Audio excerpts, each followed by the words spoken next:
Okay, aren't you glad you waited to be the last case in the county? You got to learn about a lot of different things. I had to wait for my injured friend to be able to hop in. Right. Yes, I know. That was a skiing accident, right? Or something. Thank you very much for coming. Our pleasure. Go ahead, Counsel. Your Honor, could I have 5 minutes of rebuttal time? Sure. Your Honors, we're here today to talk about a contractual provision in a New York law-governed indenture. And the provision raises the question, or we've raised the question, can a borrower under this indenture send fraudulent financial statements to the indenture trustee without putting itself in breach of a financial reporting provision? And the question really is, does this provision just require you to send copies of whatever you filed with the SEC, as the appellate division held? Another way of putting that, as the trustee puts it, is it's just a requirement to send copies of what you actually filed with the SEC. Yeah, what does the indenture agreement provide? What about 4.02? 4.02 says that you have to send copies of the reports, quote, which the company is required to file with the SEC pursuant to Section 13 or 15D of the Exchange Act, close quote. And there's the next sentence, delivery of such reports, information, et cetera, is for informational purposes only. Right. I've never understood the informational purposes only objection to the plaintiff's argument, because to say it's for informational purposes is to say that content matters. It's to say it's there to inform you of something, and that's consistent with the entire underlying purpose of the Trust Indenture Act. Well, isn't it to inform you what they told the SEC? No, it's to inform you of their current financial condition, and the support for that assertion is the Trust Indenture Act, Section 302A4, which talks about a problem motivating the Trust Indenture Act is that obligors, the term that they use in the Trust Indenture Act for borrowers, weren't obligated to provide current financial information. That word obligated, you'll find it in Trust Indenture Act Section 302A4. It was not just to tell you, I filed this with the SEC. And you know. Are you saying that this provision required them to file something else, or your posture is what they filed wasn't truthful? Our position is simply that something that they are required to file with the SEC pursuant to Section 13 or 15D incorporates the filing requirements. The appellate division and the trustees say you should read this as actually filed, but that's just a pure logical error. It's like saying all oranges I understand that. I guess I'm asking, what is it you wanted them to have filed? Want them, as note holders, we want them to file what they were required to file, those non-fraudulent financial statements. You want them to correct the financial statement? Well, Enron, I mean, this case is before you because Enron was committing massive financial statement fraud. So should they have corrected them, or they should have corrected them, and it's an important point, because this is a kind of provision where if you don't comply with it, it leads to a default. And you say J.P. Morgan was complicit in this. That's your That's claim. the allegation. This is before you on a motion to dismiss. The allegation is that J.P. Morgan was complicit with the borrower here, and that J.P. Morgan knew that and the when filings were these corrected when should these corrected documents have been conveyed? If they had filed them within 60 days of being given notice of when they the idea here is the trustee sat silently and cooperated with the borrower, which was one of the Right. That's why I'm asking when this should have been done. Trustees when this correction should have been done. Should have gotten the first financial reports that it knew were fraudulent, said, I know these are fraudulent. Here's your notice of default. You have 60 days to cure, or else there'll be an event of default, and an event of default will lead to the remedy of acceleration. And it's important here to focus on the thing that is really wrong with what the appellate division has decided here is excising these words required to file with the SEC pursuant to Section 13 or 15D and replacing them with the words it filed or actually filed. And I think the logical error here is obvious. all oranges are fruits. This is a fruit, therefore this is an orange. Well, this isn't the rule that you're proposing would certainly expand the liability of the indentured trustee significantly, right? It wouldn't expand the liability of an indentured trustee unless the indentured trustee had actual knowledge that the borrower was in default. Well, it would potentially expand the liability. Is that consistent with the kind of fees that you get paid for performing this function? The fees raise an interesting issue, especially in this case, because while the fees were nominal for this service, J.P. Morgan Chase, and we allege this in our complaint, made enormous fees doing other things. This is more of an accommodation. Well, we have to think about indentured trustees as a general rule, not just what happened in this case. I understand, Your Honor, but it's really far less relevant whether it's consistent with the nominal fees that they receive, which I think is the word they use, versus is it consistent with the Trust Indenture Act, which is the intent of this contract. Nothing could be more consistent with the Trust Indenture Act than that the indentured trustee cannot sit by silently while a borrower submits fraudulent financial statements. This Court decided a couple of AG capital funding cases, but the most recent in 2008. So how does the trustee make that determination, putting aside this Enron situation? If an indentured trustee gets the corporate SEC filings, copies of what were filed with the SEC, they now have to undertake some investigation, or it's only if information comes from some outside source that they're made aware? It's only the latter, Judge Graffio. And in fact, the trustee tries a slippery slope argument here, which is if you don't allow a borrower to submit fraudulent financial statements, then we'll have to police these financial statements and determine whether they're compliant or not. No, you don't. There's nothing in this agreement that says that the trustee has to police those financial statements. This is one of those rare cases, like the cases that motivated the Trust Indenture Act, where you have an indenture trustee alleged to have been conspiring with the borrower. All those allegations are laid out in a lot of detail in the complaint. And because of that work that they were doing together, they had actual knowledge that there was a default here. The plaintiffs have never made, nor could they make on this contractual language, the argument that the trustee would have a duty to determine whether those financial statements are SEC compliant, no more than they have a duty to, I'm looking at Section 404 on Record 67. So your posture is there's no question they knew these were false filings? That's the allegation. It's clear, it's factual, it's particularized in the complaint. And the complaint is in the later 100s of the record. So why does it make sense that you have to file what the SEC requires? Well, the language here is clear. I mean, what was actually filed is not the same thing as what was required to be filed. You had a case yesterday.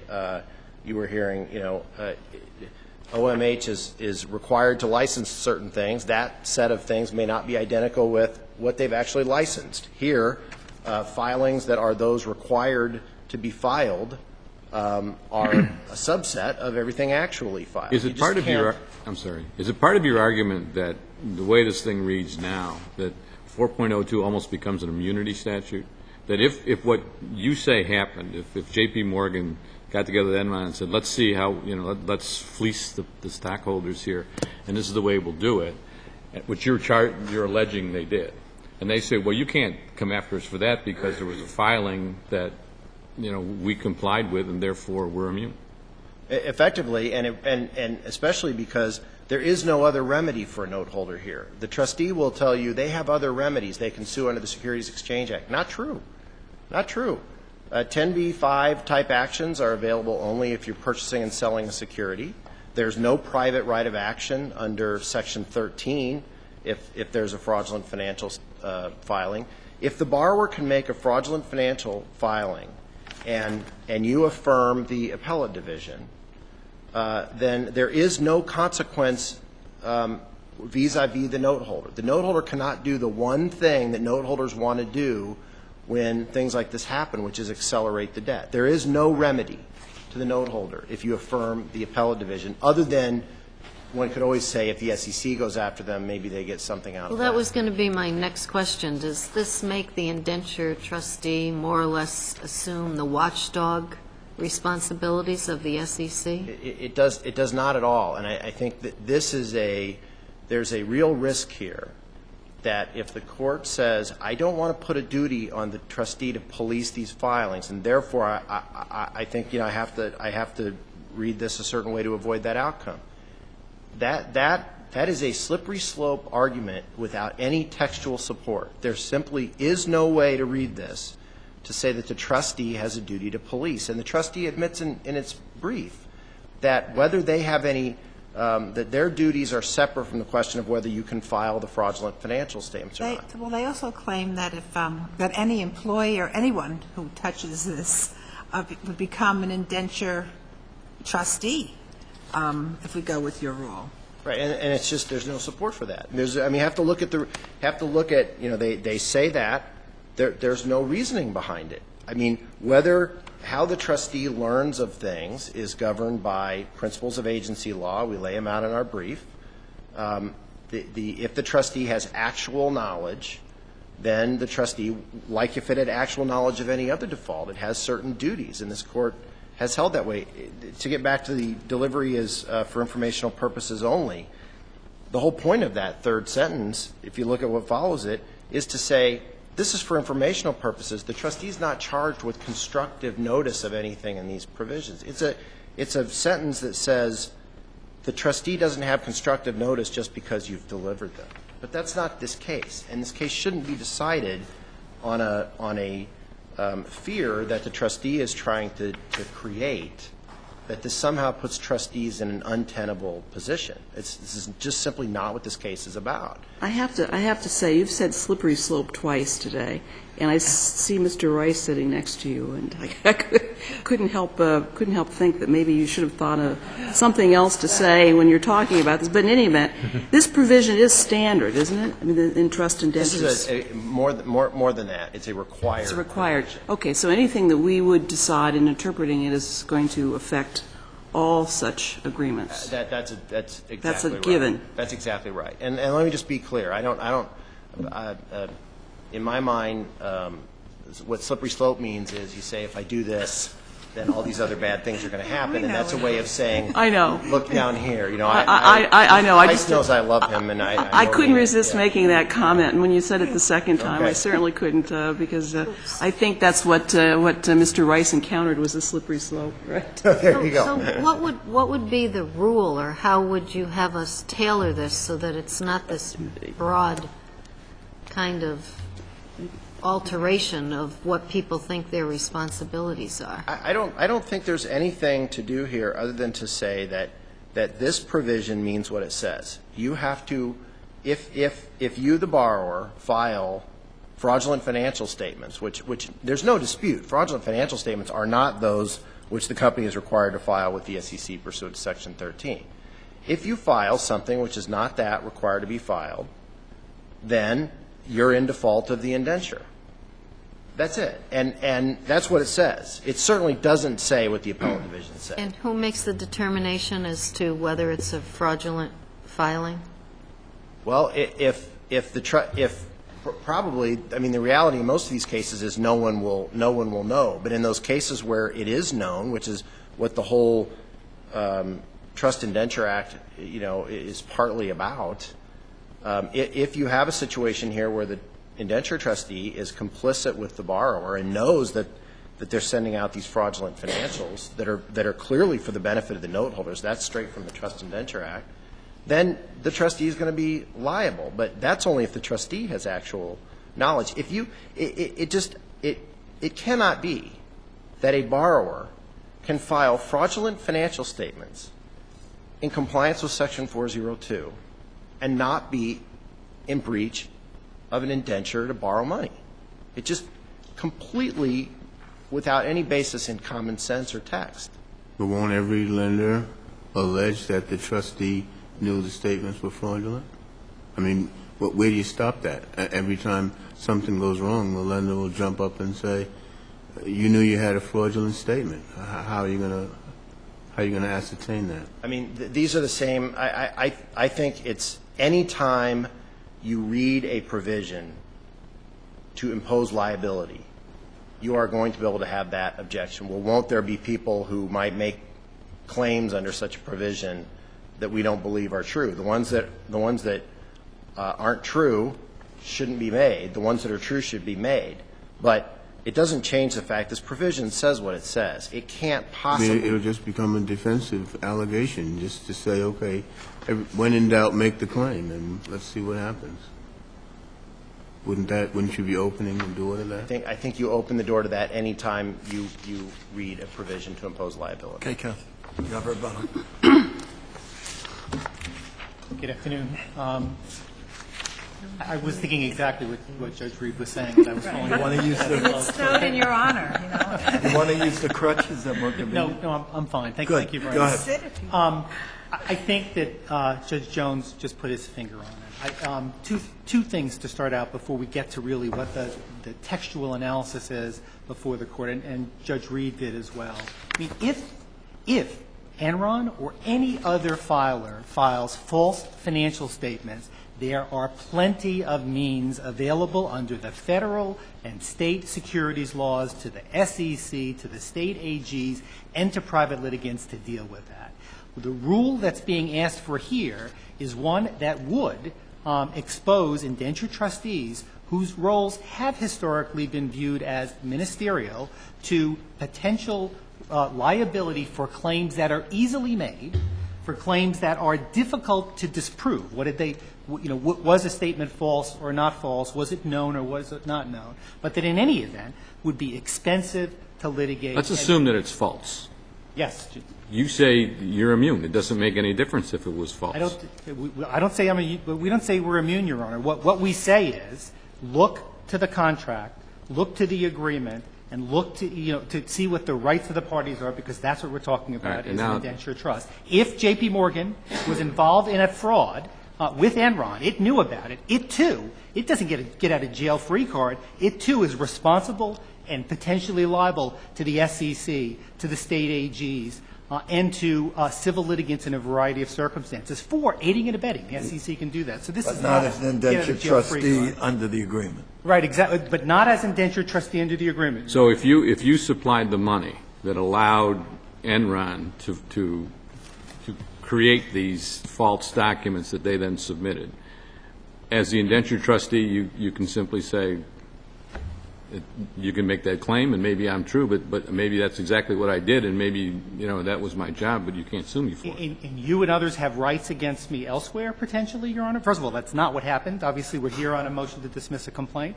But if that did happen, the rights and responsibilities that plaintiffs have are governed by other laws. The indenture itself does not give them those rights, plain and simple. What is your duty, then, as an indentured trustee? Our duty as an indentured trustee is when the indentured trustee has notice of a default or knowledge of a default to pass that knowledge on to the holders. So number one, there has to be a default, and number two, there has to be knowledge as defined in the trust. If they allege that, do they have a cause of action? If they allege, number one, there was a default, right? That's the first part, and that's what we're talking about with Section 4.02. Right. And if they allege knowledge as prescribed under the trust indenture, which is in 7.02G and 7.05, which says someone who was assigned to carry, who's in the trust department, who's doing this, has actual knowledge or has received written notice, and if they meet both of those, then absolutely they have a claim against the indentured trustee. But it all is tied, Your Honor, to the contract itself. So where did they fail in their pleadings? Okay. In both of those respects, they failed. So let's first talk about Section 4.02. Section 4.02 says it is a requirement, a covenant, right, by the issuer to provide copies, that's an important word, of reports. Which reports? It answers that reports. Which reports are required to be filed pursuant to Section 13 and 15D? They say that means they meant they were going to comply. The word pursuant to has a number of meanings, but one of those meanings, and I think the one in context that applies here, is by reason of.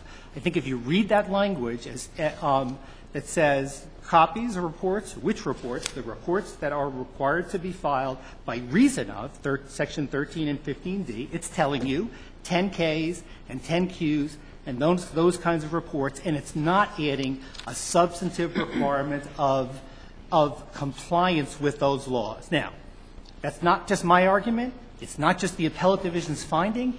It is the finding of every Federal court. It's 5 district courts and 2 courts of appeals that have considered that issue. Well, they dealt with the 15-day timeliness, right? Well, does that make a difference? Why doesn't it make that make a difference? Yeah, let's talk about that. First of all, most of them were dealing with the time limits. But there was one of those decisions, Judge Barbara Jones's decision in the American stock transfer case, in which there was actually a 10Q that was filed that was incomplete. It omitted substantial information that was supposed to be in there.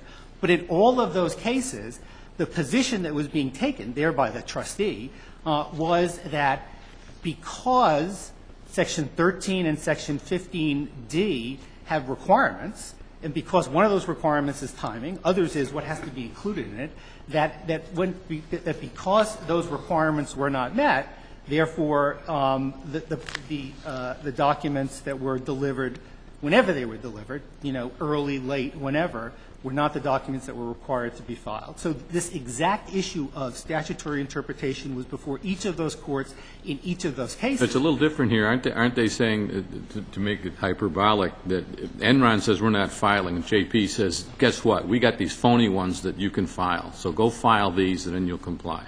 Right. J.P. Morgan's in big trouble in that scenario with the federal securities regulators. But if the bondholders are just got their nose up against the glass and can't do anything. The bondholders have their own claims under the securities laws. The people who bought or sold in reliance on that have those kinds of claims.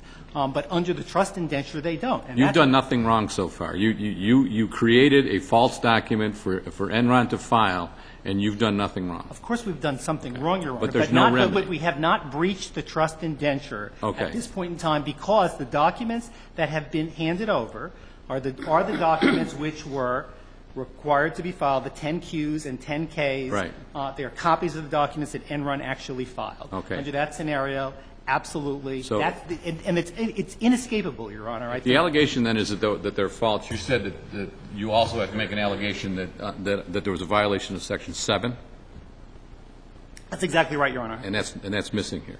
That's missing as well here, too, Your Honor, yes, because what they have to do, and I really don't want to leave this argument yet, because I think it's if I may, let me just finish with this, and I'll come to that as quickly as I can. So these Federal cases, I mean, the rule, Federal cases have interpreted this exact language, and they've said it doesn't, what it means is you have to give copies of what was actually filed, and it doesn't import any of the requirements of the Federal securities law into 4.02.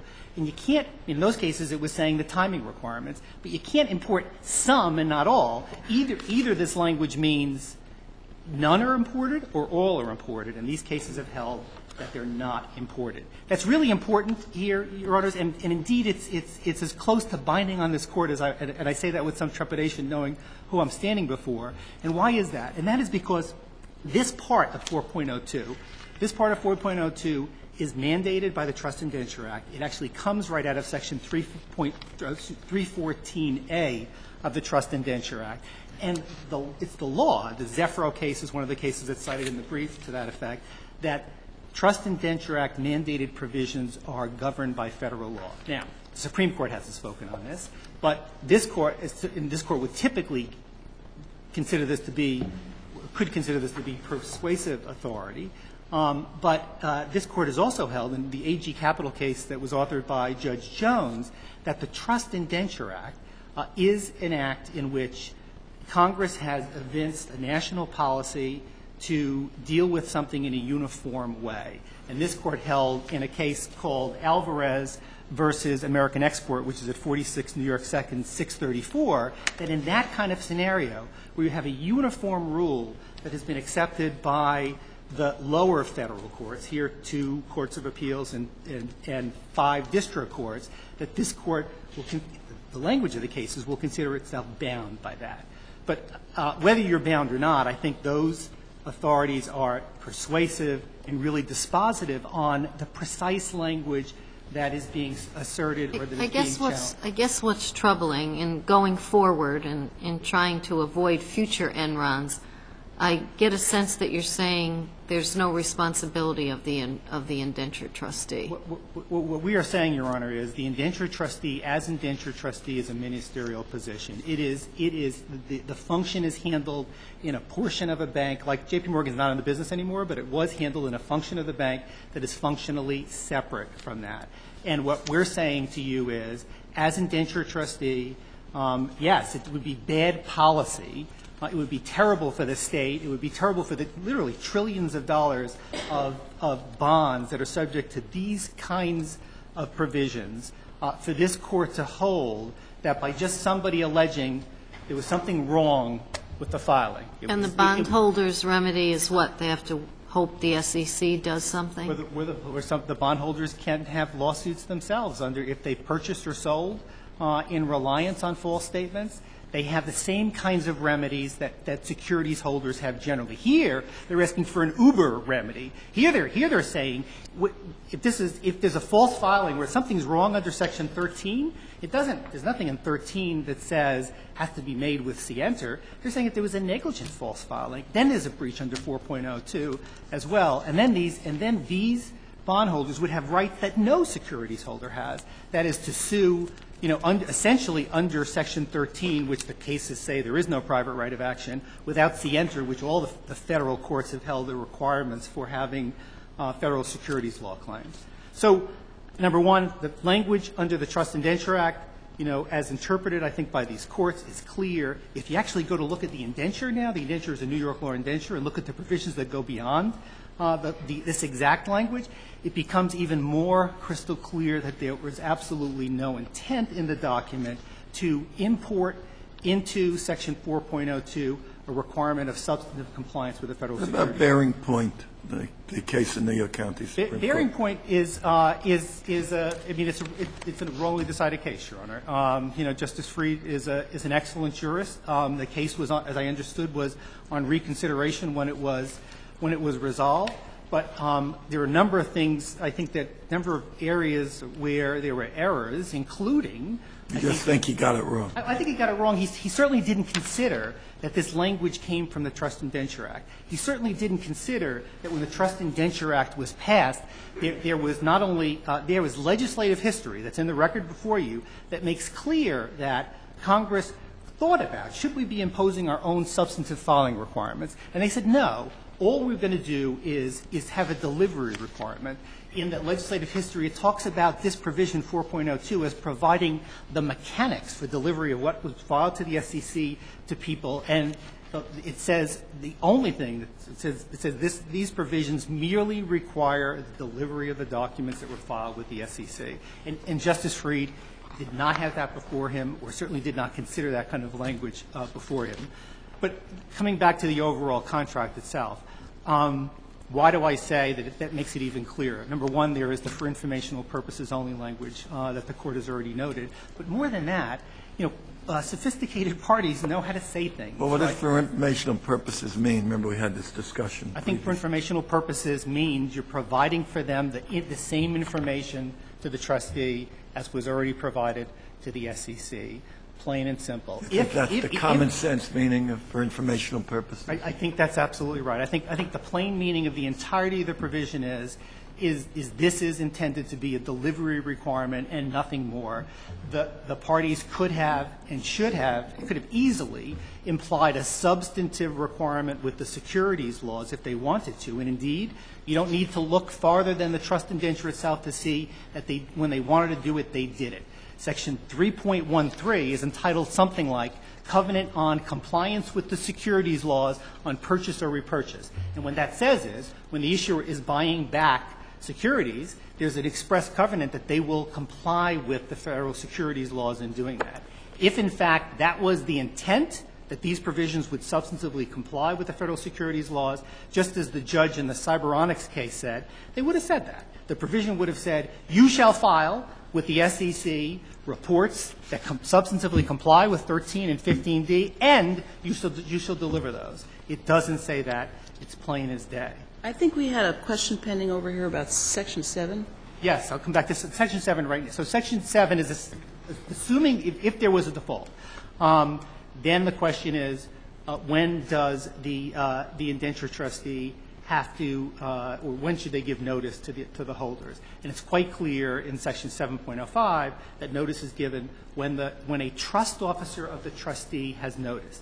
That's defined. Trust officer, the trustee, is somebody who works in this separate unit, and that's an essential thing for indenture trustees to have in New York, if New York is going to, continue to be a situs for indenture trustees or continue to have their law applicable to them, because otherwise you could never have a big bank like Chase or now Bank of New York or others, do this kind of thing. So the trust officer of the trustee is expressly defined, as an officer who is assigned to administer the duties of the trust department. I haven't quoted it right, but that's the import of that provision.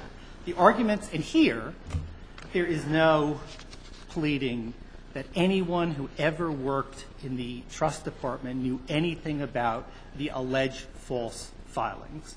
So there's nothing about that at all. What they say about it is two things. They, number one, say this is an improper limitation of liability for intentional wrongdoing. That's to be sure, parties can't exculpate themselves for intentional wrongdoing. That's against the public policy of the state. This indenture says that. It says the indenture trustee will not, or does not, will not be free from liability for intentional wrongdoing. But that has to be measured by what are the duties in the document. And this kind of provision that says the duty it applies to this particular part of the institution, the trust department, this kind of duty-limiting provision is the kind of provision that has been, that's number one, common in all of these agreements. It has to be in the current day and age. And it has been enforced by the courts of our state again and again, even when those duty-limiting provisions are stricter, when they say the only way you'll ever have notice is if you get it in writing in a letter that says, that references this bond. But it says the trustee may not be relieved from liability for its own grossly negligent action, its own grossly negligent failure to act, or its own willful misconduct. Correct. And it would seem to me if the complaint says that you conspired with or assisted Enron in the preparation of the false documents that you then are the trustee of, that you may be liable. I think, Your Honor, absolutely not. And what am I missing there? What you're missing there is it has to relate to some duty that you have under the contract. You can't have a contract that says, I'm going to provide investment services to you, and because somehow I have engaged in some other wrongdoing someplace else, that somehow I'm liable under that contract. So you're saying that because intentional wrongdoing, that because my job as indenture trustee is simply to keep these documents, as a minister, so to speak, the fact that I assisted in making them fraudulent does not make me liable as an indenture trustee. I may be liable for other things, but not as an indenture trustee. I'm saying that's exactly right, Your Honor. Under the contract, these provisions, all of these provisions, prescribe the scope of the duty, and in performing that duty, the indenture trustee can't immunize himself or itself for intentional wrongdoing. What's an example of what they're talking about then? If you have this limited ministerial act, what are they talking about in 7 when they say you're intentional? You can't limit your liability for your intentional conduct. What kind of intentional conduct by an indenture trustee would lead to liability? It could be, for example, that the trust officer of a trustee, one of these people who work in that department, let's say that person receives actual notice and then says, no, but I want to do some other indentures with Enron. I'm not going to pass that. I'm not going to receives actual notice of what? Say that again. I'm sorry. Receives actual notice of what? Receives actual notice of a default, whatever the default is. Receives actual notice of a default and then decides purposefully not to pass that on. This person who is charged, with that duty fails to perform that and fails to perform it knowingly, intentionally. I would think that is something that they could not exculpate themselves. Well, if that person participated in the creation of these false documents, then they would be liable. If that person participated we're assuming again, right, that there's some participation. If someone who is a trust officer of the trustee, for number one, if there was a default by the delivery of those, if that was known to someone who had a duty to basically to advise the holders of a default, and if that person purposefully did not do it, that would be intentional wrongdoing. Wasn't that the something- allegations in this complaint? There are no such allegations like that in this complaint, Your Honor. The only allegation in this complaint is that by attaching a corporate – first of all, the two allegations in the complaint, the legal argument is this provision that limits, that limits your notice to trust officer or the trustee is unenforceable. And as I said, that's just at odds with New York law completely. There's never been a case like that in this kind of duty-limiting provision that has ever held anything of the sort. The second thing they do is they hold up a general thing of corporate authority that many corporations have that say people who are above a certain rank have the ability to sign documents on behalf of the entity, and they say that somehow turns everybody in the institution into a trust officer of the trustee. There's nothing in that document, which is the sole basis for their allegation of knowledge, knowledge here. There's nothing in that document that fairly read can be interpreted, as assigning anybody to administer the affairs of the trust department of J.P. Morgan Chase, and therefore, on the face of the document, the face of the allegations, they failed to state it. Okay, counsel. Thank you. Counsel. Your Honor, on the last point, the board resolution in question, which I believe is pled in the complaint around for a few pages over, maybe 170 to 173-ish. One of the specific things it authorizes people to do is sign indentures. So it's all a question of how you fairly read things. That's certainly a question of fact. Counsel, what about all the federal cases? Why aren't they very persuasive for us? Your Honor, Justice Freed got it exactly right. That opinion says it as well as we could say it in our brief or better. He's sort of alone in the wilderness. He's alone in the wilderness. And here's, I think, a couple things. Justice Freed is the only one who had before him a case that was particularly egregious, though nothing like this one. Mm-hmm. That was just a borrower, Bearing Point, who refused to file their financial statements. I don't understand the argument that Justice Freed didn't look at the Trust Indenture Act. The Trust Indenture Act is the entire foundation, it's the entire basis of Justice Freed's opinion. And he goes through and he talks about why the Trust Indenture Act came about. He cites that same provision, 302, Trust Indenture Act 302 that I talked about. And he says that to read this language this way, which is the way it's gotten read in some of these, in all of the other federal cases, would be to vitiate the whole Trust Indenture Act. So if he got it exactly right, all of them are wrong.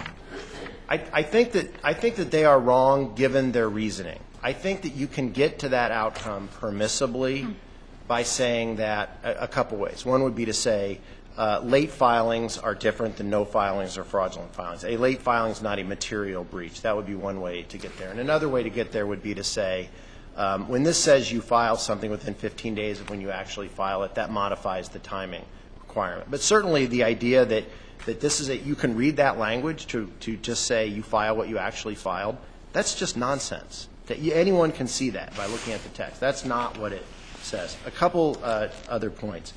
Mr. Rice talked about there being other remedies. If this Court affirms the appellate division, it will be true that a borrower can file fraudulent financial statements in satisfaction of provisions like 402 and will have no remedies under the indenture. The idea that there are securities remedies for people who buy and sell is true, but that's not what we're talking about here. We're talking about the note holders, like a bank, sitting back saying, you owe me this money. All of a sudden, you come to me and I learn that you're filing fraudulent financial statements. I'm completely without remedy for that. That cannot be the right answer here. Fraudulent financial reports are not those, however you want to interpret pursuant to, and whether it's a ministerial duty. It is a ministerial duty to get something from Enron. That something is not fraudulent financial statements. We all ought to be able to agree that fraudulent financial statements are not those reports which the company is required to file with the SEC pursuant to Section 13. Sophisticated parties. These are sophisticated parties. There are two people who negotiated this indenture, Enron and J.P. Morgan's predecessor.